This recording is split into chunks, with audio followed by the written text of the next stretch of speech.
தமிழ்நாட்டில் பாஜகவால் ஒருபோதும் காலூன்ற முடியாது என்று ஒரு 2 தினங்களுக்கு முன்பாக திரு அன்வர் ராஜா அவர்கள் பேட்டி கொடுத்திருந்தாரு. இந்த நிலையில அவர் அதிமுகவில் எல்லா பதவியிலிருந்தும் அவர் நீக்கம் செய்யப்பட்டிருக்கிறாரு. அதே மாதிரி திமுகவிலும் அவர் இணைகிறார். இதை நீங்க எப்படி பாக்குறீங்க?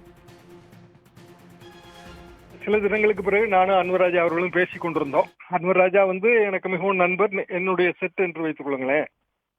அப்போது அவர் சொன்னார், பாரதிய ஜனதா அதிமுக கூட்டணியில எப்படி சர்வை பண்ண முடியும், அந்த அரசியல் நமக்கு எப்படி சூட் ஆகும். அது ராமநாதபுரம் மாவட்ட அரசியல். அவர் லோக்சபா எம்பி, பழைய எம்பி.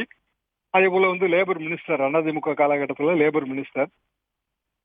அவரால் எப்படி ராமநாதபுரம் பாலிடிக்ஸ்ல சர்வை பண்ண முடியுங்கிறது அவரோட கேள்வியாக இருந்தது. அப்படின்னா 2 ஆப்ஷன் தான். ஒண்ணு, நான் அரசியல இருந்து ஓய்வு பெறணும், இல்லைன்னா வேற கட்சிக்கு போகணும் என்று சொன்னார். அரசியல இருந்து ஓய்வு பெறுவது அரசியல்வாதிகளுக்கு சாத்தியம் இல்லை, நம்ம அனைவருக்கும் தெரிஞ்ச விஷயம்தான். அப்போ வேறு கட்சிக்கு போகுதுன்னா எங்க போறது? திமுகவுக்கு தான் போக முடியும். திராவிட பாரம்பரிய ஓட்டு வங்கி, எல்லாருமே திராவிட பாரம்பரியத்துல இருந்து வந்தவங்க தான். ஸ்டூடெண்ட் டேஸ்ல இருந்து நாங்க வந்தோம். அன்வர் ராஜா நாங்களாம் மாணவர் பருவத்துல இருந்து வந்தோம். மாணவர் பருவத்தில் திமுக ஒண்ணுதான். எம்ஜிஆர் அவர்கள் தான் பொருளாளர். 1972 தானே அதிமுக. அது வரைக்கும் திமுக தானே எல்லாமே. அப்ப காங்கிரஸ் தேசிய ஓட்டு வங்கி, அதற்கு மாறாக மாநில ஓட்டு வங்கி, மாநில நலன்கள், மொழி நலன், தமிழ் மொழி வளர்ச்சி, இந்த மாதிரியான பொலிட்டிக்கல் ஃபுட் பிரிண்ட் தான். அரசியல் அடிச்சூடுகள் எல்லாருக்கும் இது பொதுவானதுதான். அப்போ பிஜேபி பாலிடிக்ஸ்னு வரும்போது அதிமுகவோட அந்த அடிச்சூடு மாறிடுது. அதோட first big wicket loss Anwar Raja தான். என்ன காரணம்னா, அவர் எம்ஜிஆர் காலத்திலிருந்து இருக்கிற மிக சீனியர். அது போக எம்ஜிஆரோட பல்வேறு கடினமான காலகட்டம், அதாவது உலக சுற்றுவாளிமன் படம் ரிலீஸ், அந்த காலகட்டத்தில எல்லாம் கூட இருந்தவர். எம்ஜிஆர் காலகட்டத்தில் அவர் தான் ஒரே ஒரு பஞ்சாயத்து யூனியன் செக்ரட்டரி ஜெயிச்சது 1986. அதுக்கு பஞ்சாயத்து யூனியன் சேர்மன், ஒன்றிய பெருந்தலைவர். அதற்கு எம்ஜிஆர் அவர்கள் தலைமையில் பாராட்டு விழா நடந்தது. அப்போ இதான் அதிமுகவுக்கு லாஸ். அதிமுகவுக்கு எப்போதுமே மைனாரிட்டி ஓட் பேங்க் கிடையாது, அப்படி வாதம் சரியல்ல. ஏனென்றால் ராமநாதபுரம் பாலிடிக்ஸ் நீங்க பார்க்கணும். ராமநாதபுரம் பாலிடிக்ஸ்ல இஸ்லாமியர்கள் ஓட்டு வங்கி மிக அதிகம். அதிமுக பேர்ல கோவம் இருந்தா திமுக போடுவாங்க, திமுக பேர்ல கோவம் இருந்தா அதிமுக போடுவாங்க. அப்ப அன்வர் ராஜாவுக்கான ஸ்டாண்ட் என்ன ஆகும்? நாளைக்கு அவருக்கே ஒரு டிக்கெட் கொடுத்தாலும் அவரால் எப்படி வெற்றி பெற முடியும்? வாய்ப்பு இல்லை. எனவே திமுக என்பதுதான் நேச்சுரல் சாய்ஸ். அதிமுகல இருந்து பலரும் இன்னைக்கு திமுக இருக்கிறாங்க, அமைச்சர்களாக ஜொலிக்கிறார்கள். திமுக வேறு, அதிமுக வேறு இல்ல. என்னை கேட்டா ஒரு காலகட்டத்துல திராவிட ஓட்டு வங்கி இணையணும்னு தான் நான் பர்சனலா விரும்புறேங்க.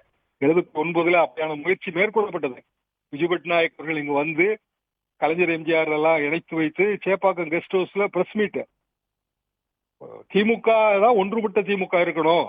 ஒன்றுபட்ட திமுகவுக்கு தலைவர் கலைஞர், எம்ஜிஆர் சொன்னது. அது ஒன்றுபட்ட திமுக ஆட்சிக்கு முதல்வர் எம்ஜிஆர், இது கலைஞர் சொன்னது. அன்றைக்கு தமிழிசை சவுந்தரராஜன் அவர்கள் திருமணத்தின் போது 2 தலைவர்களும் ஒன்றாக மேடை ஏறினார்கள். திராவிட ஓட்டு வங்கி இணைஞ்சிரும் தான் நினைச்சோம்.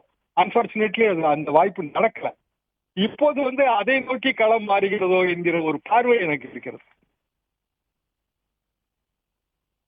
சார், அதே மாதிரி பாஜகவுடன் கூட்டணி என்பது தேர்தல் காலத்தில் செய்யப்படும் ஒரு தற்காலிக ஏற்பாடு தான் அப்படின்னு அன்வர் ராஜா அவர்கள் கூறியிருக்கிறாரு. இதை நீங்க எப்படி பாக்குறீங்க?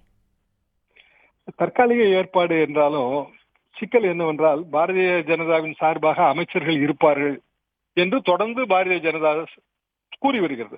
சாதாரணமானவர்கள் பேசினால் பரவாயில்லை. அமித்ஷாவிலிருந்து இன்றைய தேதிக்கு நயினார் நாகேந்திரன் வரைக்கும், ராஜா வரைக்கும் அந்த செய்திகளைத்தான் அவர்கள் விடுக்கிறார்கள். அப்படி என்றால் நீங்கள் தமிழ்நாடு அமைச்சரவையில் பாரதிய ஜனதாவின் அமைச்சர்கள் இடம்பெறுகிறார்கள். இதை திராவிட இயக்கத்திலிருந்து வருகிற சீனியர்களால் ஏற்றுக்கொள்ளவே முடியாது. அதற்கான வாய்ப்பு இல்லை. பாரதிய ஜனதா தனக்கென்று தனியான ஓட்டு வங்கியை உருவாக்க முயற்சிக்கிறது. அதெல்லாம் நான் மறுக்கவே இல்லை.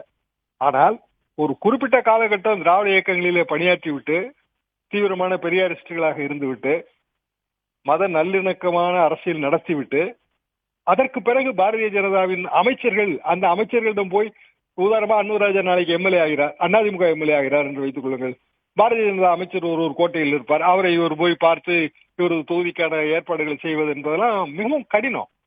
எனவே வேறு வழி இல்லை. இதுல வேறு வழி இல்லை. அதிமுகவிலிருந்து இன்னும் பலர் இதே நிலைமையில இருப்பார்கள். அதிமுக எடுத்திருக்கிற முடிவு அது அரசியல் ரீதியாக அவர்கள் சொல்லலாம், கொள்கை வேறு, கூட்டணி வேறு, இதெல்லாம் சொல்லலாம். ஆனால் சீனியர்களுக்கு அது நெருடல். அது அரசியல் பண்ண முடியாது. அப்படி என்றால் அரசியலில் இருந்து ஓய்வுதான் பெற வேண்டும். நமக்கு வேண்டாம் இந்த அரசியல் என்று ஓய்வு பெறலாம். அப்படி அரசியல்வாதியால் அப்படி ஓய்வு பெறவும் முடியாது.